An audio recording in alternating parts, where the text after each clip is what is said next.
Administration Board meeting for Friday, March 14th at 10 a.m. In attendance today is Chairwoman of the Albany County Legislature, Joanne Cunningham, Deputy County Executive Mike McLaughlin, and myself, Albany County Clerk Bruce Hidley.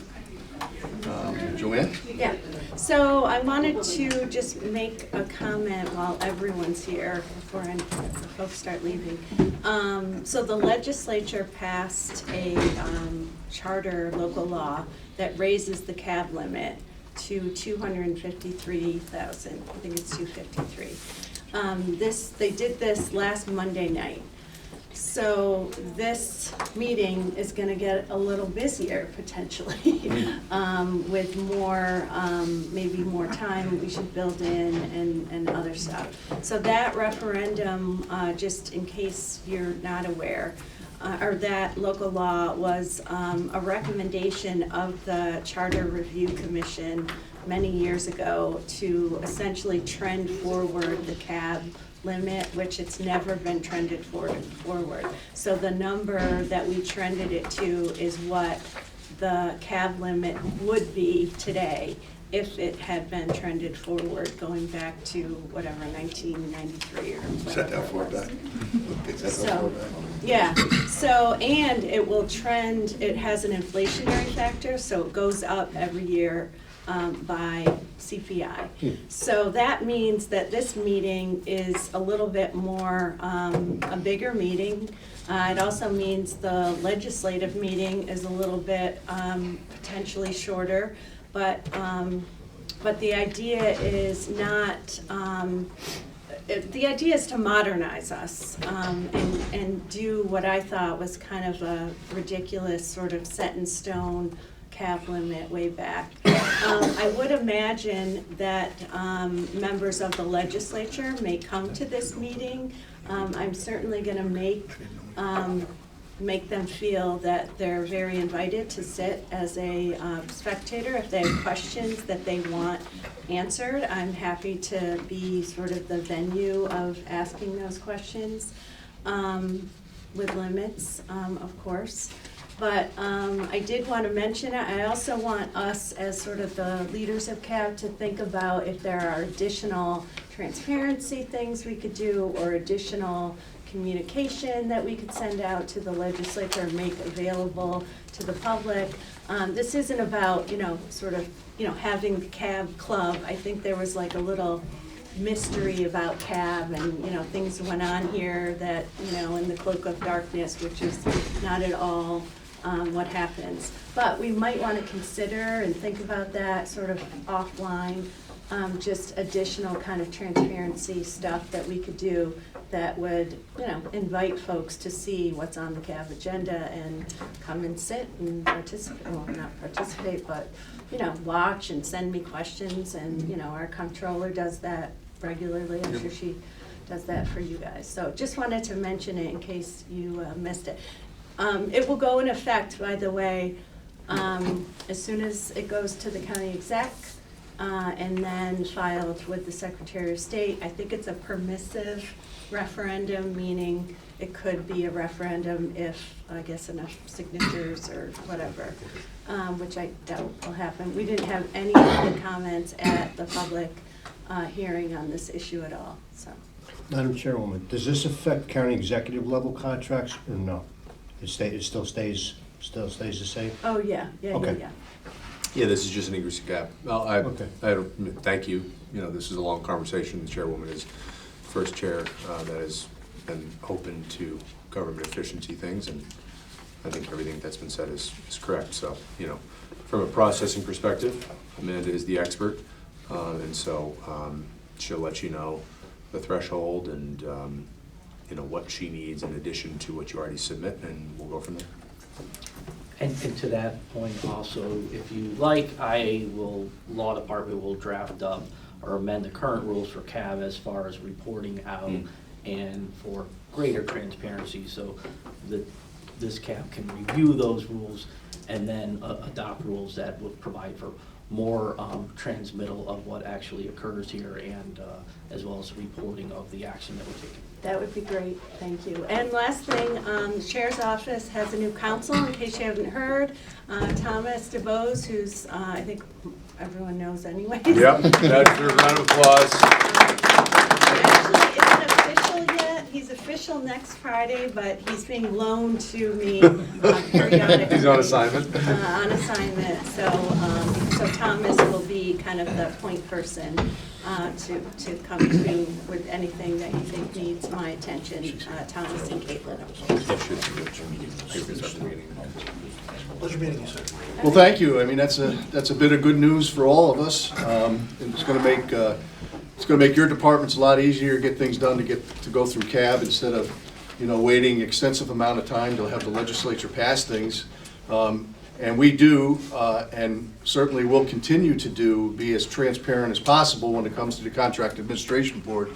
We've made great strides along the way with the Contract Administration Board, and now with Joanne on board with us here, she has even greater ideas that will progress that even further. And again, I'd like to reiterate what our chairwoman has already said, that if you have any ideas at all, please do not hesitate to contact any one of the three of us, and we will put them together and talk about it and then make some decisions and see how everything goes. But thank you very much, and we look forward to this new proposal that's going to probably take effect next month. Yeah, I would imagine, if all goes well.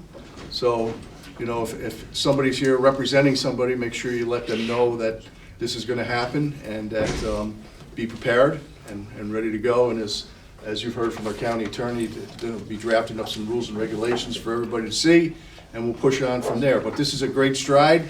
It's a great program that we're moving forward with, and certainly since I've been the chair of this committee, we have not wanted to be the Contract Administration Board to be anywhere but accessible to the public. And we've made great strides by having it put on film, and that's a great part of it. And whatever else we can do to make this accessible to the public, we certainly will do that. So thank you to the legislature, thank you to our chairwoman, thank you to the executive's office. Appreciate all your hard work. To our county attorney's office, thank you. So with that being said, we're going to ask for the approval of the minutes of February 10th, 2025. So moved. Second. All in favor? Aye. Any opposed? Any abstention? Your motion's carried. Thank you so much. Now that we have Tina with us, we can go back to our regular agenda. So we're going to start with contract number 2807-25. Department is Emergency 911. The vendor is Pulsium High-Tech Systems. The estimated amount is $23,378.10. The estimated term is 4/1/25 through 3/31/26. The scope of services is safety net software maintenance for our E911 system, and it's 100% county funded. And I open the floor for comments or questions. Hi, good morning. Tina Harris with the Albany County Sheriff's Office. This is a safety net software maintenance that is an annual cost for the Department of E911, and the cost is $23,378.10. It's 100% county funded, and it's for 1 year. Okay, any other comments or questions? Yeah, the question. Sure. So this is just a maintenance for an existing platform that we use. Can you just describe a little what this platform is used for? So I could get back to you on that. Kevin Demarest is the person that typically could speak on that. I could definitely have, would you like me to email you? a Yeah, little just description curious about kind it? of, what does this do for? Yeah. I Actually, believe it's I would the same- request that if you could have Kevin here for the next CAB meeting, please, Yeah. and we can go, I mean, we'll do what we have to Absolutely. get this through today, but Yep, I think an explanation would be good. I was yeah, absolutely. kinda gonna I know the ask the same safety net question. software, from what I know, is for the network, that they have, but he would be the person I would have better speak of it, and I'll make sure he's here for the next Okay. ones that he has. Any other comments, questions? Entertain a motion? Motion. Second. All in favor? Aye. Any opposed? Abstention, motion's carried. Thank you. We look forward to hearing from Kevin on that. Yes. Next on the agenda is contract number 2833-25. The department is correctional facility. The vendor is ViaPath Technologies. The estimated amount is $37,722. The estimated term is 1/1/25 through 12/31 of '25. The scope of service, annual software maintenance to the offender management system previously purchased with the prior resolution number 401 of 2001 at the correctional facility, 100% county funded. Open the floor. This is for the Albany County Correctional Facility. This is a software that is used with OMS. This was done, we initially got the equipment back in 2001 with this prior resolution of 401. Via Path Technologies does the annual maintenance for it. And it is $37,722, 100% county funded, and it's an annual maintenance agreement for our OMS system. Any other comments or questions? No, I'm gonna make a guess that the offender management system is some tracking database. Sure, it's how we track our inmates. Okay. Yep. Anything else? Motion? Second? All in favor? Aye. Any opposed? Any abstention? Motion's carried. Thank you, Tina. Thank you.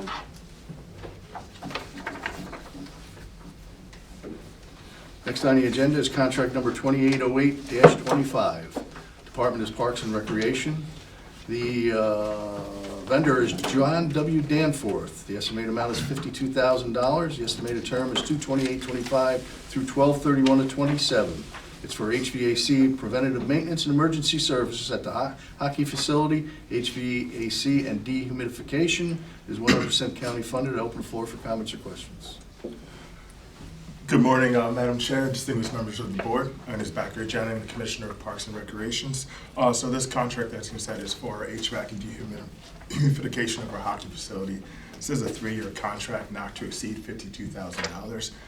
This affects our heating units, systems are here, just making sure the condensation is at an adequate level throughout the field, or throughout the building, maintaining the ice.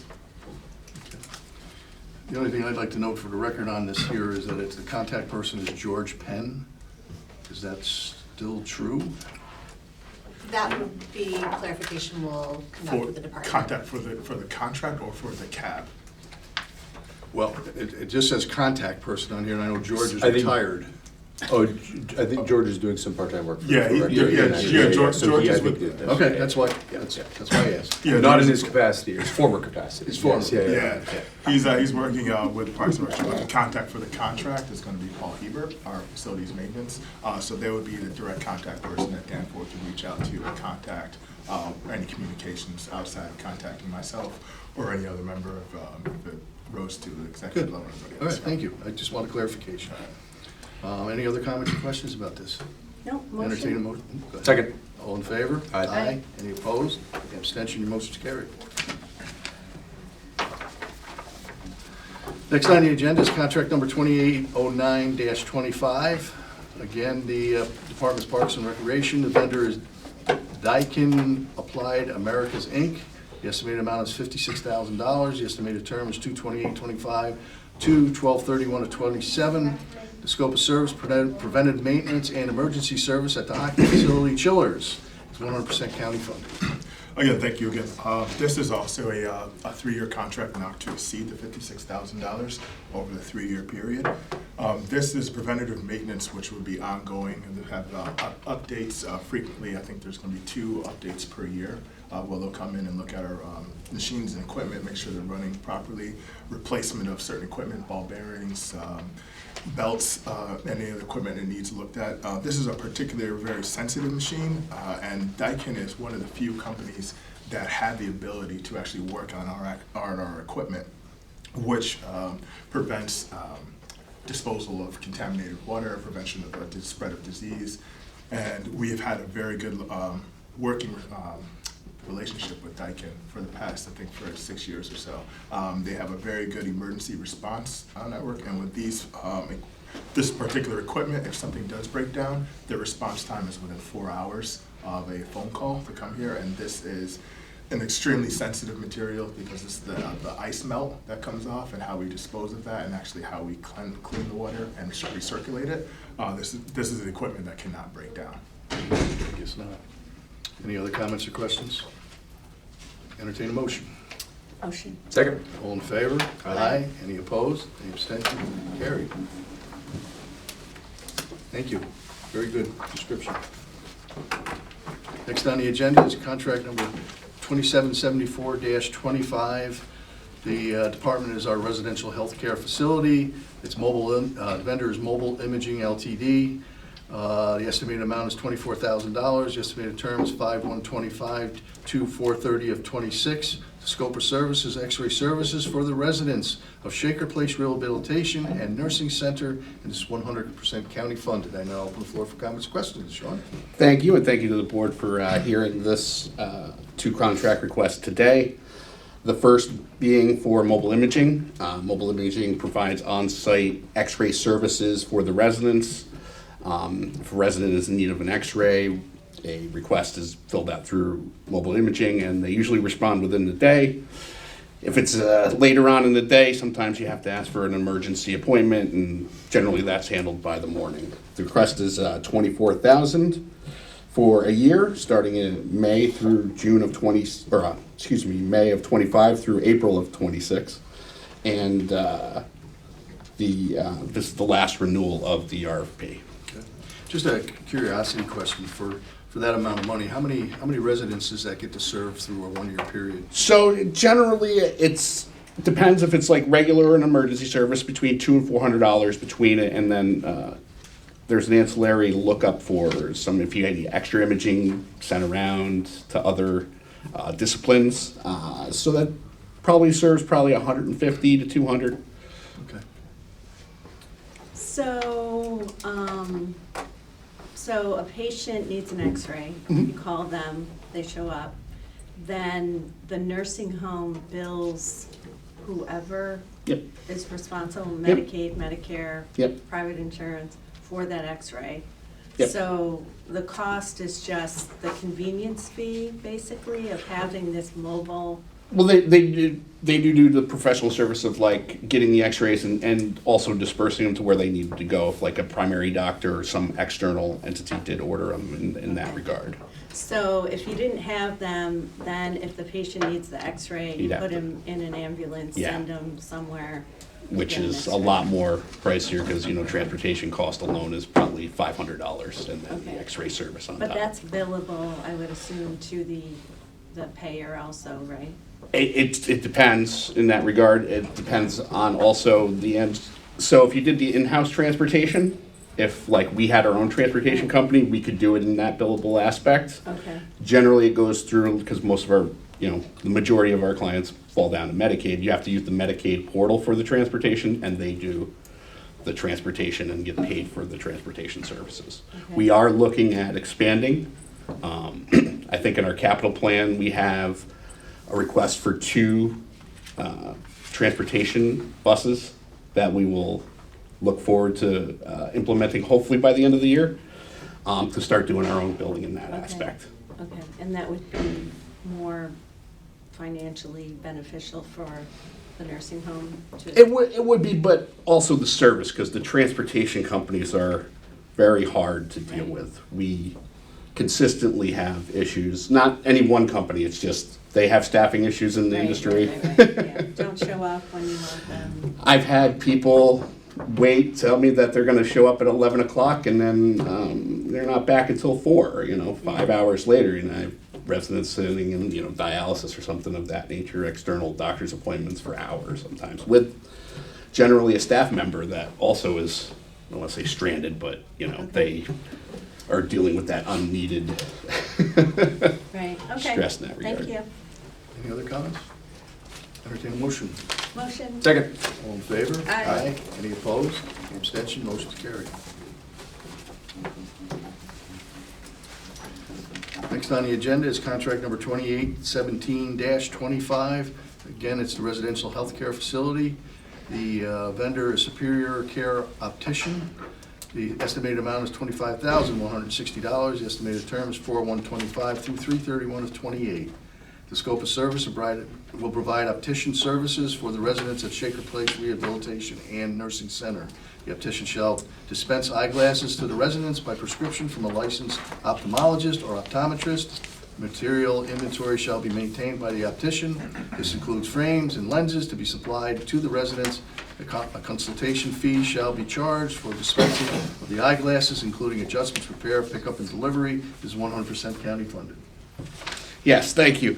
This request is for a 3-year term to contract with Superior Care to do optician services.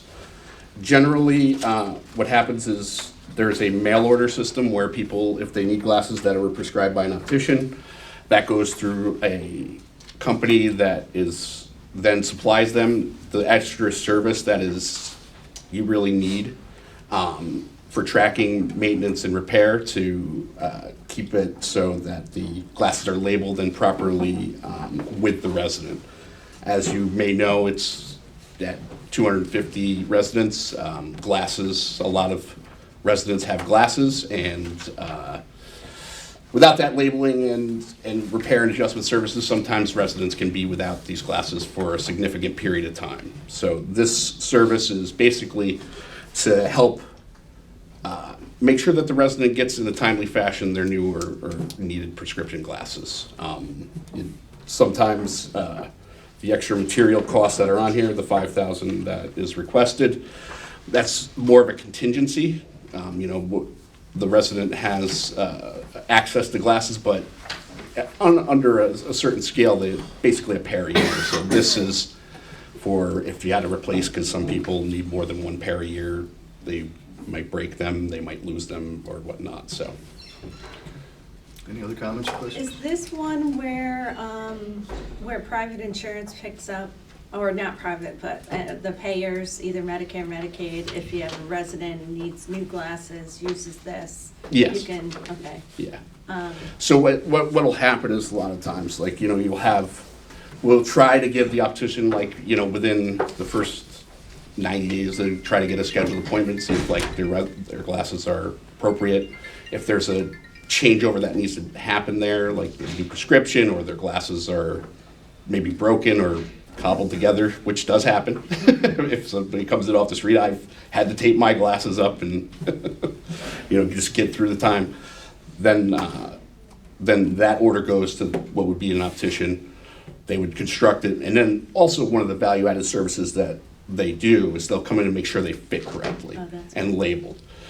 A lot of times with the mail order, here's the box, and they don't check. You don't have that ability to check to make sure that they're working correctly. I've wore glasses all my whole life. I've had to have corrections and go to the optometrist to get fixing, because sometimes they don't line up right, or they're not. Yeah. Or if you have a progressive set of lenses, that is very specific.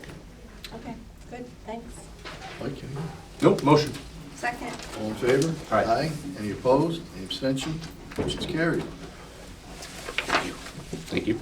Thank you, Sean. Next on the agenda is contract number 2788-25, Department of Health. The vendor is Northway Toyota. The estimated amount is $58,300.20. The estimated term is 2/7/25 to 3/31/25. The scope of service, Albany County DOH is requesting authorization to purchase 2 hybrid Toyota Corolla S vehicles from Northway Toyota. One vehicle purchase will be funded by the LEAD Rental Registry and Grant, and one vehicle will be funded by Drinking Water Enhancement Grant. Northway Toyota was the sole bidder, and each hybrid Toyota Corolla S will cost $29,150.10. And this is 100% state funded. Yes, Ransom Ward from the Health Department. As Clerk Hidley said, we are requesting 2 hybrid vehicles, Toyota Corolla Cross S's, for our Drinking Water Enhancement Grant and our Lead Rental Registry Grant. The Lead Rental Registry Grant is new, and the goal is to compile a list of rental properties that have unsafe lead situations. The Drinking Water Enhancement Grant we've had for a while, and the Environmental Health Department uses it to investigate and test 70 public water systems in the county to make sure that it's safe, potable water, safe to drink and use. And both of these are funded through those grants, so 100% state funded. Thank you. Good job with getting that grant funding too, by the way. So this might be a dumb question, No but dumb Can you only use the vehicles when you're sort of doing activities related to those grants? Yes. Okay. So, yes, so only if it's being used for the lead grant or the drinking water enhancement grant. But we do have lead-specific teams and, public health sanitarians that work on the drinking water enhancement grant specifically. So they're not really gonna be sitting idle Right. too often. Okay. Great. Entertain a motion? Motion. Second. All in favor? Aye. Any opposed? Any abstention? Motion's carried. Next on the agenda is contract number 2812-25, Department of Sewage Treatment. The vendor is Labella Associates. The estimated amount is $97,500. The estimated term is 4/1/25 through 12/31/25. Scope of service, provide professional engineering services for an assessment of the existing high-voltage electrical systems at both the north and south treatment plants, 100% county funded. Thank you. Angelo Gaudio, Water Purification District. Yeah, as indicated, this is for professional engineering services.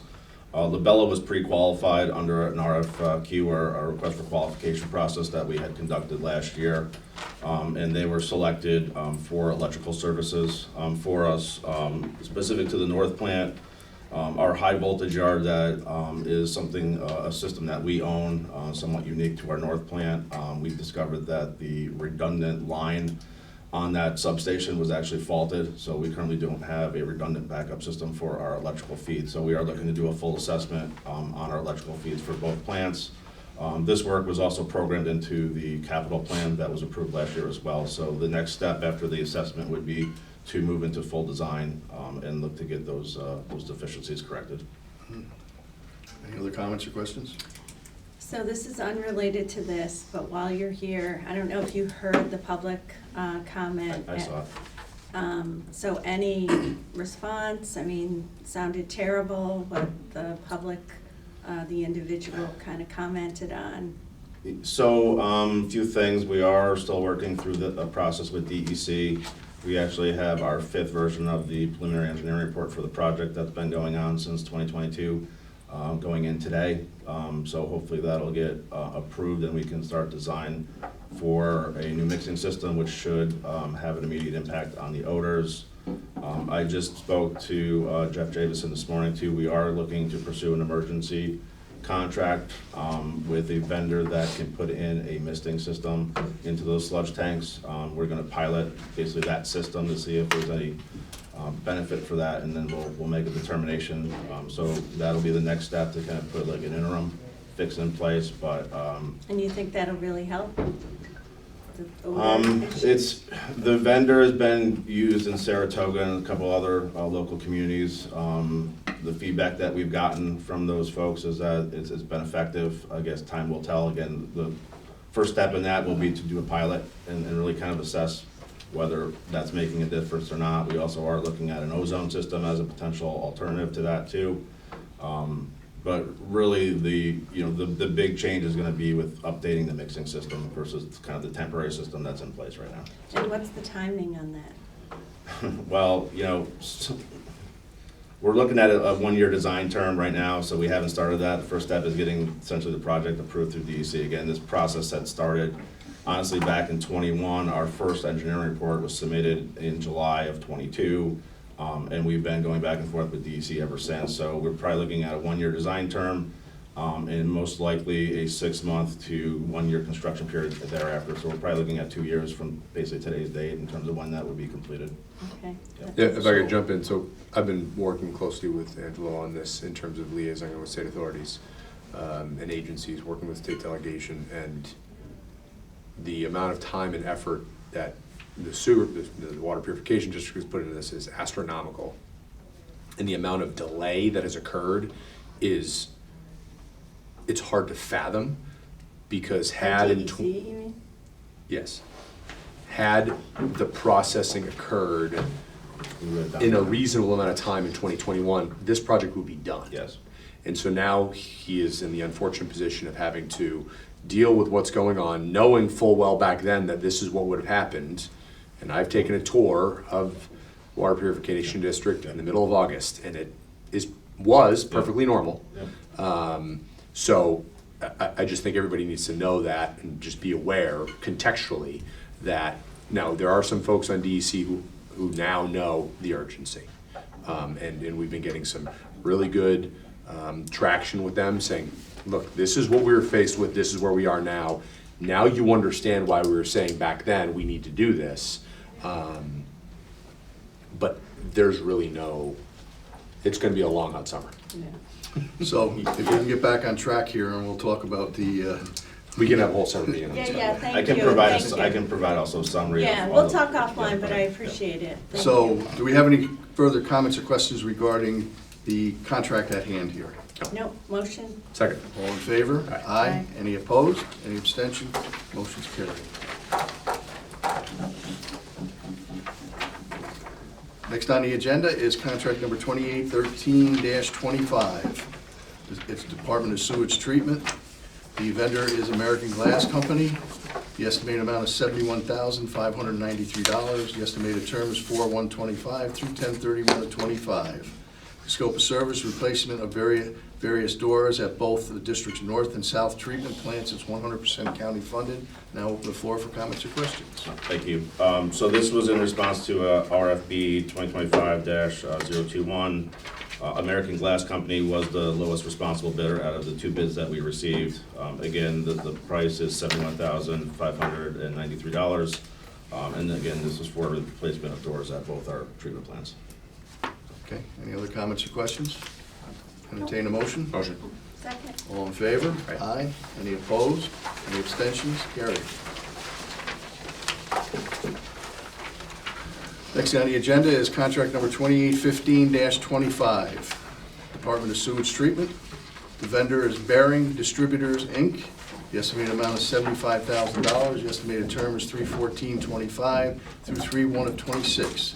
The scope of service, supply various bearings and seals for the district's equipment, 100% county funded. Thank you. Bearings Distributor, Inc. was the lowest responsible bidder out of the two bids received.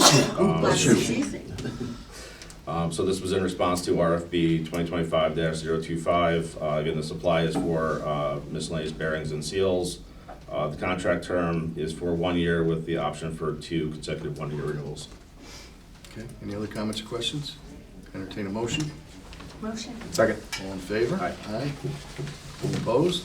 Any abstention? Motion's carried. Okay. Yeah, I'm good. Next on the agenda is contract number 2768-25. The department is probation. The vendor is Catalyst, formerly known as Automon. The estimated amount is $35,591.85. The estimated term is 1/1/25 through 12/31/26. The scope of service, agreement for a 2-year term from 1/1/25 through 12/31/26 to provide maintenance and technical support for Caseload Explorer Systems is 100% county funded. I now open the floor for comments or questions. Good morning, William Connors, Probation Department. This is with our vendor Catalyst, who'll provide support on a product, Caseload Explorer. And we've had this for many years in the Probation Department. It's a sole source provider. It's currently installed in all probation departments in New York State. They'll provide installation, configuration, maintenance support. It basically does everything we do on probation. Functions of investigation, supervision, collection of restitution. It compiles all of our data. It's a product that we use widely. Any other comments or questions? Entertain a motion. Motion. Second. All in favor? Aye. Aye. Any opposed? Any abstentions? Motion's carried. Thank you. Next on the agenda is contract number 2805-25. The vendor is our Coroner's Department. The vendor is Denoyer Chevrolet, Inc. The estimated amount is $95,436.80. The estimated term is 3/1/25 through 3/31/25. The scope of service to purchase 2 vehicles for the coroners to utilize while responding to death investigations within the county. It's 100% county funded. Open the floor for comments or questions. It's pretty straightforward. There are 2 Chevy Traverse all-wheel drives.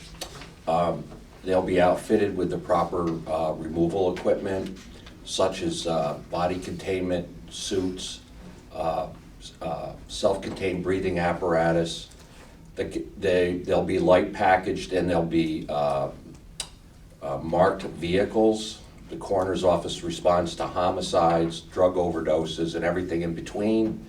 And they're responding in their private vehicles, which is a big no-no. You need to have a marked vehicle and lights. 3 o'clock in the morning, when you're on Clinton Avenue in the middle of a homicide, you're driving up the middle of Clinton Avenue on the family truckster. You're likely to get your wheels shot off because nobody knows who you really are. But that said, with fentanyl being out there and meth labs and other things, you have to have the proper equipment with you, and currently they don't have any of that. So having self-controlled breathing apparatus will be part of that in the vehicle. Will those vehicles be located in one location that they go to? So we're gonna try to put them at both ends of the county because there's only one coroner on at a time, Right. and you cover from Cohoes to Preston Hollow, Potter Hollow Mountain Road, which is, I mean, this county is huge. So we're gonna try to leave one on each end of the county so that in the event, we get multiple calls a lot of times. We have to make police agencies wait. Sometimes the bodies are in the street for a prolonged period of time because we just can't get from one point to the other. These vehicles are lighted, they have a siren in them. They'll allow us to make up some time.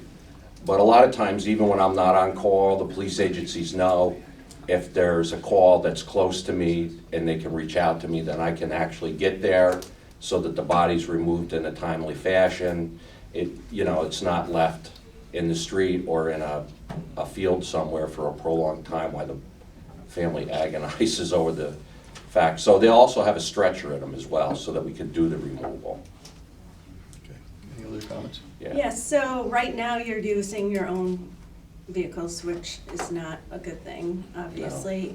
So when you said that they're gonna be parked sort of, in different parts of the county, so that means if you're on call, you would drive to where those vehicles are and then get in them and then go? Well, just pick the vehicle. For example, I'll be on call from tonight at 5 o'clock all the way to Monday night at 5 o'clock. Okay, So I would have the vehicle from Friday night at 5 to Monday night at 5. oh, okay, so you would take the vehicle home? Yeah. And all that? Yeah. And do you guys have like GPS in the vehicles? Oh, yeah. Yeah, Because there's a lot of small spots in the county that are hard to find. yeah, So, yeah, we do. Yeah. yeah. I would love to see at the end of a calendar year sort of the data about, I think that would be when we do the Samsara system, that's where that Yeah, would come we from, have the not system necessarily going on, the vehicle. Okay. Yeah, we've also asked the sheriff to install radios in them as well, so that each call can be logged in the CAD system. So we have a time of the call received, a time of the call when you arrive and when you're back in, so that the sheriff's department knows where you are. Because sometimes the only person that knows where you are might just be the dispatcher. okay. So Coroner, that's a good point. So for some of our departments, we have piloted kind of like a panic button that we should discuss, and it would allow you to carry it on you. And if something goes wrong, you hit that button and the cavalry comes. Yeah, So if there's anything like that, I'm hoping you'd when we like to- do the radios with the sheriff in the vehicle, they'll also supply you with a portable radio. Yeah. That has the panic button on it. Okay, good. Yeah, because the radio system allows us to not only talk to the sheriff, but it also allows us to talk to other multiple agencies. Right, because if And you're they- that close to a different county, you may need signal to go in there. Exactly, Yeah. yeah, or you're on the thruway. Yeah. And, the Selkirk Fire Department's out there, and you can talk to them, and they can say, hey, we have, somebody entrapped, and it's gonna be a long extrication. So it's nice to be able to Yeah. know before you get there. Okay. It's nice you get up to the 21st century. Yeah, yeah, no kidding. Exactly. Motion? Second. All in favor? Aye. Any opposed? Any abstention? Motion's carried. Thank you very much. Good luck with that. Yeah. Next on the agenda is contracts 2732-25, the Public Defender's Office. The vendor is Thompson Reuters. The estimated amount is $30,605. The estimated term is 3/1/25 through 2/29 of '28. And the scope of services, this is a 3-year subscription for CLEAR software will assist the Public Defender's Office criminal investigators in their investigations in defense of the office's criminal clients. The Public Defender's Office will be able to accelerate investigations confidently through a vast collection of public and proprietary records with CLEAR's online investigation software. It is 100% state funded. Judge? Thank you. Steve Herrick, Albany County Public Defender. This is a request to approve the 3-year contract with Thomas Reuters. They currently provide our Westlaw, which is our legal research capability. The Clear software would allow us to with much greater efficiency to go through the voluminous discovery materials that we get and public and other documents to get to what we're looking for.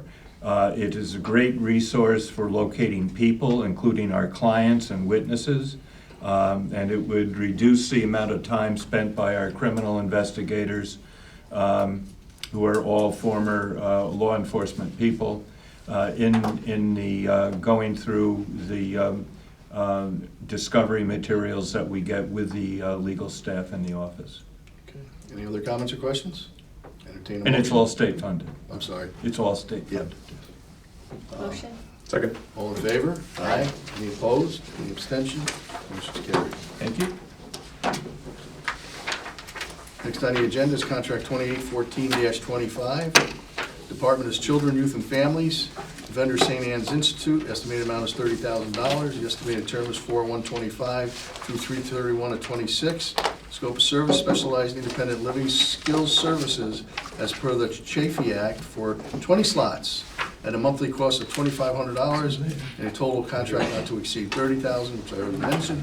This is broken up into 3 different funding categories. The first, the county will pick up 8%, the state picks up 12%, and the federal government will pick up 80%. I open the floor for comments or questions. Nicole Ward, Department for Children, Youth, and Families. So this is really to assist current and former foster youth up to their 21st birthday, just to achieve self-sufficiency, to make sure that as they're navigating leaving DCYF services and going possibly into DSS services, making sure they have medical, housing, and just anything to bridge their life getting to adulthood. Any other comments or questions? Entertain a motion. Motion. Second. All in favor? Aye. Any opposed? Any abstention? Motion's carried.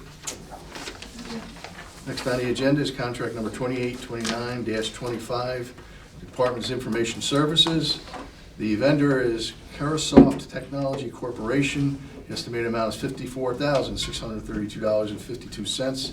The estimated term is 4/125 through 3/31/26. Scope of service, Keeper Software Services and Support.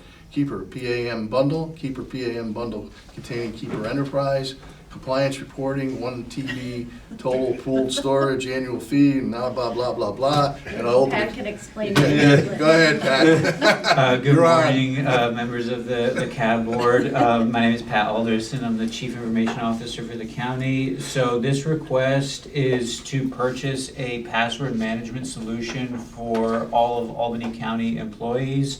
It will allow county employees to be able to use their county credentials to log into what is a password vault. So for any of the third-party applications they use and systems they access, they can keep those passwords stored within a central vault.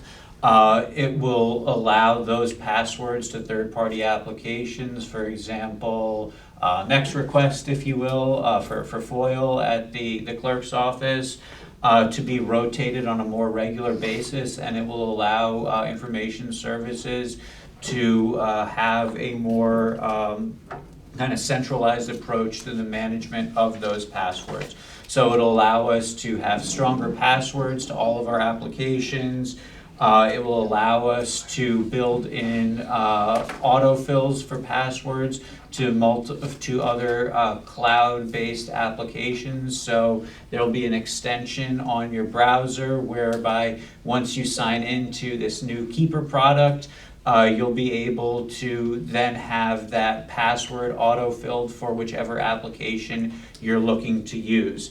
It'll allow us to control the rotating of those passwords on a 60-day cycle to align with the password policy for all of Albany County, so that passwords for those third-party accounts can also be kind of in line with the county policy.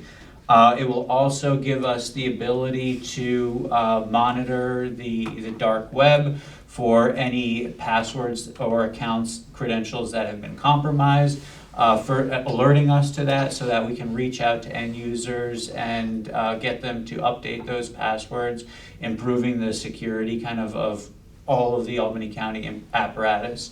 And finally, one of the added benefits of this is for those occasional situations where, let's say, a department head or a unit head has to share a password with a subordinate to complete some work, they'll be able to share that the credentials to that user, set a time-limited restriction on when that password use expires, and give them full access to that application without ever needing to share the credentials with them.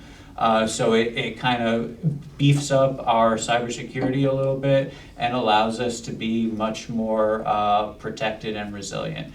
The one benefit I will note about this product is that it's also FedRAMP compliant, which means it's undergone a very rigorous review by the federal government and aligns with all of their information security best practices. And we are getting a bang of a deal on this. It is $25 per user when it is listed at $70 per user for the period. And that's because we were able to effectively leverage the market, do demos with a whole bunch of different providers, and ultimately purchase off of a GSA contract, but kind of get the various vendors to compete against each other for the best price. Pat, is this, I'm sorry. No, you go. Is this going to apply to all separately electeds as well? It's available to all county employees. There's 2,000 licenses, so we'll have a little bit of a phased implementation. It will be on kind of the end user to ultimately to use it. I know that we'll always have the support of the executive departments in kind of implementing that.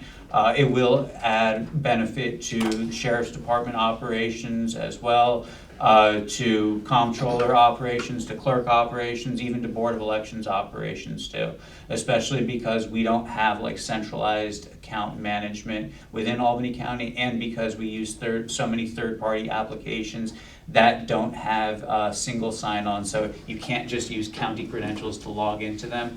And those applications often don't have as rigorous password rotation policies as Albany County does. So if and when this were to be authorized, we should do a meeting after with separately electeds. Yeah, good idea. Because, I know the chairwoman knows this, certain ones will be more open than others, so, but in all fairness, we need to, given what you've experienced in your short time as head of IT, this is a big deal. Not to mention I can barely ever remember my password, so this is helpful for me. One password for everybody. So that's what all this means. Kinda, yeah. So many acronyms, it's alphabet soup. No, but this is absolutely something I've been looking to do since I was in the Department of Management and Budget 2 years back, more than 2 years back at this point. We have so many passwords to financial products, and it was like, well, how are we storing these? We have like spreadsheets that we protect in our head. I thought it was a Post-it note on your desk. Sometimes that for some people, it's not an ideal situation. So we're moving ourselves into the 21st century to Motion. IT. Second. All in favor? And if I just Aye. may Any add to opposed? this, sorry, is that I will tell you that we talk about silos in Albany County and breaking them down, and that Pat Alderston, this is one of the examples to make sure that everybody is working on the same page. And this is just one of the things that he's working on. And we talk about the different software that's happening in ensuring that everybody's contacting IT so that we have uniformity and safety of Albany County and all the apparatus. So this is just one of the things that he's doing to move us forward to into the next room. Thank you. We'll entertain a motion. Motion? Second. All in favor? Aye. Any opposed? Any abstentions? Motion's carried. Thank you, Pat. Thank you. Next on the agenda is contract number 2810-25, Department's Building Services. The vendor is ESCO Inc. Estimated amount is $26,775. Estimated term is 3/15/25, 3/14/26. Scope of service, install 2 new Bryant 4-ton roof-mounted units with low leak Economizer. economizer, thanks, with gas heat to replace the existing mounted on new curb adapters, 100% county funded. Good morning, Commissioner Latina for Department of General Services. Yeah, we had 2 bad units that went on 224 South Pearl Street, or North, yeah, South Pearl Street, the BOE. They've pretty much reached their end of life expectancy. They're 2007 units. In order to repair them, the price was not comparable for repair rather than replace on these 2 units. We went to our emergency maintenance contractor. Our maintenance contractor, his price was a little high, so we put it out for quotes. And ESCO was the lowest responsive bidder as far as quotes, and saving us about $15,000 by putting it out for quotes. Any other questions? Entertain a motion? Motion. Second. All in favor? Aye. Any opposed? Any abstention? Motion's carried. The fact that 2007 is now end of life is. Yeah. It is for a rooftop unit. Apparently, 28 years. generally speaking. So the next on the agenda is contract 2816-25. Department is a Unified Court. The vendor is GP Flooring Solutions. Estimated amount is $87,101.39. The estimated term is 4/1/25 to 3/31/26. Scope of services, Logistical Center, 4th floor, GP Flooring Systems Solutions will remove existing carpet, prep subflooring, and supply and install new Shaw 24x24 carpet tiles with new 4-inch vinyl base, wall base. It's 100% county funded. Yes, again, the Department of General Service was tasked for updating the District Attorney's Office. It hasn't been done in a while. We finished the painting there. This is off an OGS New York State contract for GP Flooring for $87,101.39. Motion. Second. All in favor? Aye. Any opposed? Abstention, motion is carried. Thank you. I'd like now to entertain a motion to close Second. at 11 o'clock a.m. All in favor? Aye. Any opposed? Any abstention? Motion carried. Right on time. Thank you. Yeah.